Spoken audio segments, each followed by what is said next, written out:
சொந்தங்களுக்கு வணக்கம். மீண்டும் அனைவரை சந்திப்பதில் மிக்க மகிழ்ச்சி. இந்த வீடியோவில் 2 விஷயங்கள் பார்க்க போகிறோம். ஒன்று தெல்லிப்பள டிசிசி கூட்டம் இடம்பெற்றிருக்கிறது.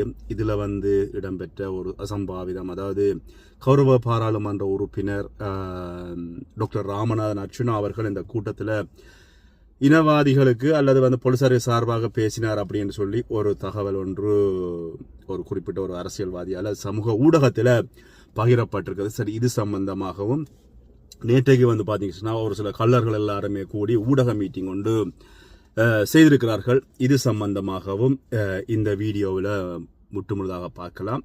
இது பற்றிய உங்களுடைய கருத்துக்களை நீங்கள் என்னோடு அல்லது கமெண்ட் பாக்ஸில் நீங்கள் பகிர்ந்து கொள்ளுங்க. சரி பிள்ளை நியாயத்தை சரியான முறையில் கொண்டு போக வேண்டிய கடப்பாடு ஒவ்வொரு சமூக ஊடகங்களாக இருந்தாலும் சரி ஊடகங்களுக்கும் இருக்கிறது அப்படின்றத இடத்தை சொல்லிக்கொண்டு வீடியோக்குள்ளே போகலாம். நான் உங்கள் தோழன் ரதன், துரோகம் மீடியாவுக்காக. என்னுடைய சேனலுக்கு புதிதாக வருபவர்கள் என்னுடைய சேனலை சப்ஸ்கிரைப் பண்ணுங்கள், லைக் பண்ணுங்கள், அதே மாதிரி கமெண்ட் பண்ணி ஆதரவு தாங்க அப்படின்னு சொல்லி அன்போட கேட்டுக்கொண்டு 2 விடயங்களையும் தனித்தனியாக பார்க்கலாம். சமூக ஊடகங்களில் நேற்றைக்கு ஊடகவியலாளர்களை அல்லது ஊடகங்களை சந்திக்கின்ற ஒரு நிகழ்வு இடம்பெற்றிருந்தது. இந்த நிகழ்வில் குறிப்பாக பாராளுமன்ற உறுப்பினரும் டாக்டருமாகிய அர்ச்சுனா அவர்களை குற்றம் சொல்வது அல்லது அவருக்கு ஒரு கொலை மிரட்டல் விடுவது போன்ற துணியில் அந்த ஊடக சந்திப்பு இடம்பெற்றது. நீங்கள் பார்த்துருப்பீங்க. பார்க்காதவ சமூக ஊடகங்களில் இருக்கு, போய் பார்க்கலாம்.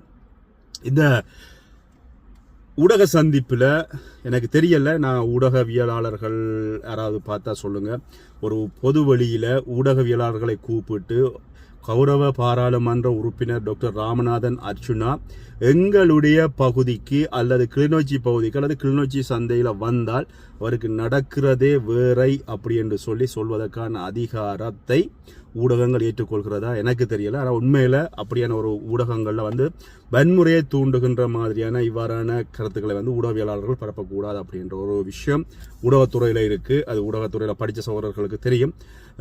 நாங்கள் பொது வழியில் எவராவது அப்படி ஒரு சந்தர்ப்பத்தை பேசுவதாக இருந்தால் அதை கட் பண்ணி துண்டித்து அதை மறைச்சு தான் போடணும். அப்படியான கருத்துக்களை பொது வழியில் கொண்டு வரக்கூடாதுன்றது பொதுவான விஷயம். என்று சொன்னால் அது ஒரு நபரை தாக்குகிறது அல்லது அவர் ஒரு நபருக்கு உயிரச்சுறுத்தல் விடுக்கின்ற வகையில் யாருமே கருத்து சொன்னால் அதை சமூக ஊடகங்களில் பகிரக்கூடாது அப்படின்றது பொதுவான ஒரு நியதி. ஆனால் நேற்றைய அந்த ஊடக சந்திப்பில் பார்த்தீங்கன்னா ஒரு கட்சி சார்ந்தவர்கள், குறிப்பாக அது ஒரு கட்சி சார்ந்தவர்களே அந்த ஊடக சந்திப்பை மேற்கொண்டிருந்தார்கள். அதில் வந்தவர்கள் கௌரவ பாராளுமன்ற உறுப்பினர் டாக்டர் ராமநாதன் அர்ச்சுனா அவர்கள், கிளிநொச்சியில் இருக்கின்ற மக்கள் மலைநாட்டில் இருந்து வந்தவர்கள் அப்படின்னு சொல்லி, வேலைகளுக்காக பணிகளுக்காக வந்தவர்கள் அப்படின்னு சொல்லி, இன்னொரு சாரார் யாழ் பகுதியிலிருந்து படித்த சமுதாயம் கிளிநொச்சி பகுதியில் குடியேறியது அப்படின்னு சொல்லி டாக்டர் ராமநாதன் அர்ச்சுனா இனவாதத்தை கக்குகின்ற வகையில் கருத்துக்களை சொல்லியிருக்கிறார் அப்படின்ற ஒரு வகையிலும் கருத்துக்கள் பகிரப்பட்டது. இங்கே ஒரே ஒரு விஷயம் பார்க்க வேண்டும். என்னை எடுத்துக்கொண்டால் என்னுடைய குடும்பாவியை, என்னுடைய குடும்பம், என்னுடைய சகோதரர்கள், என்னுடைய பிள்ளைகள் எல்லாருமே உயிர் இருக்க பார்க்கத்தக்கனையாக நீ இறந்து போ என்று ஒரு குடும்பாவியை எரித்தால் அது யாருக்குமே உச்சக்கட்ட கோபம் நிச்சயமாக வரும். அதில் எந்தவித மாற்று கருத்தும் இல்லை. நான் டாக்டர் ராமநாதன் அர்ச்சுனாவினுடைய ஆதரவாளர் என்றதை தாண்டி ஒருவரையாவது தகாத வார்த்தைகளாலோ அல்லது நீங்கள் அவருக்கு உயிரச்சுறுத்தல் ஏற்படுத்துகின்ற வகையிலோ அவர் உயிரோடு இருக்கக்கூடாதுன்னு சொல்லியோ மண்ணை கிள்ளி கிட்டியோ எப்படி நீங்கள் உங்களால் அதி உச்ச கோபத்தை நீங்கள் காட்டி அவருடைய குடும்பாவி இருக்கின்ற பொழுது அவருடைய உறவுகள் பார்த்து கொண்டிருப்பார்கள், சொந்தங்கள் பார்த்து கொண்டிருப்பார்கள், பிள்ளை பார்த்து கொண்டிருக்கும், அவருடைய மனைவியோ அது அவருடைய நேசிக்கின்றவர்கள் அவருடைய ஆதரவாளர்கள் பார்த்து கொண்டிருக்கின்ற பொழுது அவ்வளவு ஆதரவர்களுடைய மனசையும் நோகடிக்கின்ற ஒரு செயற்பாடு. ஒரே ஒரு விடயத்தை தெளிவாக கேட்டிருந்தார் டாக்டர் ராமநாதன் அர்ச்சுனா. இந்த இடத்துல ஊழல் நடந்திருக்கிறது, இந்த கணக்கறிக்கையில் தவறு இருக்கிறது, இந்த கணக்கறிக்கை இத்தனையாம் ஆண்டுக்கான கணக்கறிக்கை, இதுக்கப்புறமாக இதை சரியான முறையில் நீங்கள் கொண்டு அடுத்த ஒருங்கிணைப்பு குழு கூட்டத்தில் நீங்கள் காட்டுங்க. இதுதான் பேசப்பட்ட விஷயம். இதை கேட்டதற்கு குற்றவாளிகள் அல்லது குற்றமுள்ள நெஞ்சு குறுகுறுக்கும் அப்படின்றது பழமொழி. இதுக்குத்தான் பொருந்தும், சரியாக பொருந்துகிறது, இதுக்குத்தான் பொருந்துகிறது. நான் குற்றம் செய்யாத பட்சத்தில் என் மீது குற்றம் சுமத்தப்பட்டால் நான் சரியாக இருக்கிறேன் என்றால் நான் என் பக்க நியாயத்தை நியாயப்படுத்த வேண்டிய கடப்பாடு இருக்கிறது. ஒரு நிறுவனம் ஊழல் நடந்திருக்கிறது, அந்த நிறுவனத்தில் இருக்கின்ற தலைவர், அதனுடைய உறுப்பினர்கள் எல்லாருமே ஊழல் செஞ்சிருக்கிறார்கள், அவருடைய தனிப்பட்ட வருமானம், தனிப்பட்ட சொத்துக்கள் வளர்ச்சி அடைந்திருக்கிறது அப்படி என்று சொல்லி 4 பேர் சந்தேகத்தோடு ஒரு கடிதம் ஒரு பாராளுமன்ற உறுப்பினர் கொடுக்கிறார்கள் அல்லது கொடுத்திருந்தால் ஒரு கதைக்கு அதை விசாரிக்க வேண்டிய அல்லது அதை பொது வழியில் கொண்டு வர வேண்டிய பொறுப்பு ஒவ்வொரு பாராளுமன்ற உறுப்பினர்களுக்கும் இங்கே இருக்கிறது. அதைத்தான் டாக்டர் ராமநாதன் அர்ச்சுனாவுக்கும் இந்த விவசாய திணைக்களம் அல்லது இந்த விவசாய அமைப்பில் இத்தனை கோடி ரூபா ஊழல் நடந்திருக்கிறது, இதை வெளியில கொண்டு வாங்க வேண்டதை கேட்டதுக்காக உடனடியாகவே குற்றமுள்ளவர்கள் தங்கள் குற்றத்தை குற்றமில்லை என்று சொல்லி ஒரு ஆர்ப்பாட்டத்தை செஞ்சு ஒரு கொடும்பாவிக்கு ஏறிச்சு. அதுக்கப்புறமாக ஊடகங்களை கூப்பிட்டு பேசியிருந்தார்கள். சரி, இதையும் தாண்டி இன்னொரு விஷயத்தை இதில் நான் சொல்லணும். இதில் பேசியவர்களுடைய மொழி நடை, சரி, டாக்டர் ராமநாதன் அர்ச்சுனா அவர்கள் சொன்னது புளியெண்ணே வச்சுக்கொள்வோம். இதில் பேசினவர்களுடைய ஒரு மொழி நடை, கிளிநொச்சியில் வாழ்கின்ற அல்லது பிறந்து வளர்ந்த ஒரு தமிழர்களுடைய அந்த இடத்தை பூர்வீகமாக கொண்டவர்களுடைய தமிழ் உரை நடை இல்லை. அதில் ஒருத்தர் கலைக்கிறார் நினைக்கிறேன், அவருடைய ஒரு நடை மட்டும் கிளிநொச்சியில் இருக்கின்ற ஒரு நடை. அதை விட எங்களுடைய தமிழீழத்தின் தமிழ் சொற்பிரயோகம்தான் உலகம் பூராவும் இருக்கின்ற சொற்பிரயோகத்தில் அழகான தமிழ் அப்படின்னு சொல்லப்படுறது. இவர்கள் பேசிய தமிழ் ஒன்றுமே அழகான தமிழ் இல்லை, எல்லாமே மொழி நடையில இருந்து எல்லாமே ஒரு நீங்கள் பார்த்து சொன்னால் வேறு இடங்கள் இருக்கின்ற அல்லது இந்திய தமிழர்கள் பேசுகின்ற மாதிரியான மொழி நடை இதெல்லாம் பேசியிருந்தார்கள். நான் குறை சொல்லலை, சிலர்கள் அவர்கள் இப்போ புதிதாக சிலர் சொல்ல வரல, நாங்கள் கொழும்புல இருந்து போய் பிஸ்னஸ் செய்கிற நாங்கள் அல்லது நாங்கள் இங்கே இருக்கிறதுல கொழும்புல தான் கூடுதலாக இருக்கிறாங்க, அதனால் பேசுகிறது அங்கே மொழி நடை அப்படி இருக்கிறதுனால இப்படியான மொழி நடை வந்தவங்களோட சடைஞ்சு போகலாம். ஆனால் சில வரலாறுகளை பின்னோக்கி பார்க்கின்ற பொழுது சில விஷயங்கள் உண்மையாக இருக்கலாம், பொய்யாகவும் இருக்கலாம்.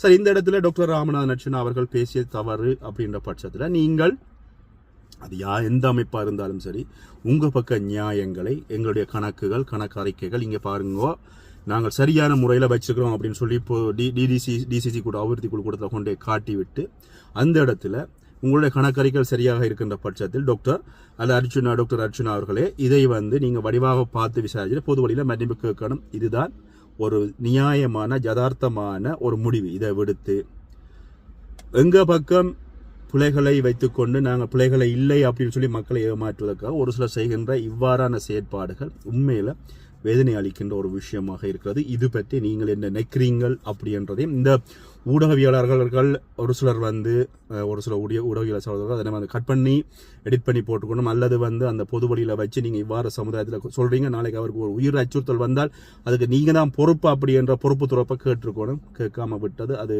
ஊடகவியலாளர்களோட தவறா அல்லது ஏன் அவர்கள் கேட்காம விட்டார்கள் அப்படின்ற விஷயம் தெரியலை. சரி, பார்ப்போம் இது சம்பந்தமாக டாக்டர் ராமநாதன் அவர்கள் என்ன பதிலளிக்கிறாரா இல்லையா அப்படின்றதையும் நாங்கள் பொறுத்திருந்து பார்க்கலாம். அதுக்கப்புறமாக இன்று தெல்லிப்பள டிசிசி கூட்டம் நடந்திருக்கிறது. நான் இந்த வீடியோ ஃபுல்லாக பார்க்கல, ஒரு 25 நிமிட வீடியோ. அதில் ஒரு சம்பவம் ஒன்று சம்பந்தமாக ஒரு அரசியல்வாதி தன்னுடைய முகநூலில் போட்டிருந்தார். டாக்டர் ராமநாதன் அர்ச்சுனா அவர்கள் NPP அரசாங்கத்து சார்பாகவும் சிங்கள இனவாதத்துக்கு சார்பாகவும் இன்றைய டிசிசி கூட்டத்தில் கதைத்திருந்தார் அப்படின்னு சொல்லி அதனை ஸ்கிரீன்ஷாட் எடுத்து, அதாவது அதை பிரதி எடுத்து இன்னொரு சகோதரர் போட நான் ஆரம்பித்ததிலிருந்து முடியும் வரை நான் கௌரவ பாராளுமன்ற உறுப்பினர் சரியான நாடு நிலைமையில் தான் டாக்டர் ராமநாதன் அர்ச்சுனா பேசி கொண்டார். இந்த நிகழ்வில் அந்த அரசியல்வாதி தான் இனவாதத்தை கற்கினார் அப்படின்னு சொல்லியும் தையட்டி விகாரை சம்பந்தமான பிரச்சனையை உட்புகுத்தி அங்கே அந்த பிரச்சனையை சுமூகமாக நீக்காமல் தேவையில்லாத தேவையற்ற விடயங்களை அந்த குறிப்பிட்ட அரசியல்வாதி தான் பேசி அங்கிருக்கின்ற மக்களை திசை திருப்பியது மட்டுமில்லாமல் அந்த நிகழ்வில் கலந்து கொண்ட அத்தனை மக்களுக்கும் அதில் யார் சரியானவர் யார் தவறானவர் அப்படின்ற விடயங்களை அங்கே கலந்து கொண்ட மக்களுக்கு தெரியும் அப்படின்னு சொல்லி இன்னொரு சகோதரர் ஒருவர் ஸ்கிரீன்ஷாட் போட்டு அதுக்கு கமெண்ட் என்ன சொல்ற அதுக்கு இன்னொரு போஸ்ட் போட்டு வந்தார். அந்த ஒரு சின்ன கட்டம், அதாவது பார்க்க போனால் அந்த ஒரு வழியில் போடப்பட்டிருந்தது. டாக்டர் ராமநாதன் அர்ச்சுனாவும் அந்த அரசியல்வாதியும் கடும் சண்டை கடும் தர்க்கம் மோதலில் முடிந்தது இன்றைய தெல்லிப்பளை டிசிசி கூட்டம் அப்படின்னு சொல்லி போட அந்த ஃபுல்லாக போட்டு நான் உள்ளுக்க போய் பார்த்துட்டு என்ன நடக்குது 25 நிமிஷம் வீடியோ. அதில் பார்க்கின்ற பொழுது இந்த தெல்லிப்பளை விகாரை சம்பந்தமாக சரியான முறையில் சட்ட ரீதியாக செய்ய சொல்லி போலீசாரும் சொல்கிறார்கள், நீங்கள் நீதிமன்றத்தை நாடுங்க அப்படின்னு சொல்லி சபை தலைவரும் அதைத்தான் சொல்கிறார்கள். இது சம்பந்தமாக பிரதேச சபை தாங்கள் ஒரு முடிவை எடுத்து அங்கே வைக்கின்ற பொழுது தங்களுக்கு சார்பாக போலீசார் இல்லை அப்படி என்ற ஒரு கருத்தை சொல்கிறார்கள். டாக்டர் ராமநாதன் வாங்க நான் வழக்கு போடுறேன் அப்படின்னு சொல்றாரு. உங்களிடம் காணி உறுதிகள் இருந்தால் எல்லாரும் காணி உறுதிகளோட வாங்க வழக்கு போடுவோம் என்ற பொழுது அங்கே ஒரு சௌரர் நினைக்கிறவர் பிரதேச சபையினுடைய உறுப்பினர் அல்லது அவிசாரா தெரியல எங்களோட 3 பேரிடம் உறுதிகள் இருக்கிறது அப்படின்னு சொல்கின்ற பொழுது டாக்டர் சொன்னார், அவங்களே காணியை விடுறன்றாங்க, அதுக்கு எதுக்கு நாங்கள் வழக்கு போடணும் அப்படின்னு சொல்லி ஒரு ஒரு தேவையில்லாத விடயங்களாக அந்த கூட்டம் நகர்கிறது. இந்த இடத்துல குறிப்பிட்ட அந்த அரசியல்வாதி டாக்டர் ராமநாதன் அர்ச்சுனாவை தகாத வார்த்தைகள் அல்லது தவறான வார்த்தை பிரயோகங்களை பிரயோகிக்கின்ற விடயங்கள், அதுக்கப்புறமாக டாக்டரும் மறுதளிச்சு பேசிய விடயங்கள் காணக்கூடிய இருக்கிறது. உண்மையில ஒரு டிசிசி கூட்டம் அப்படின்ற பொழுது அதனுடைய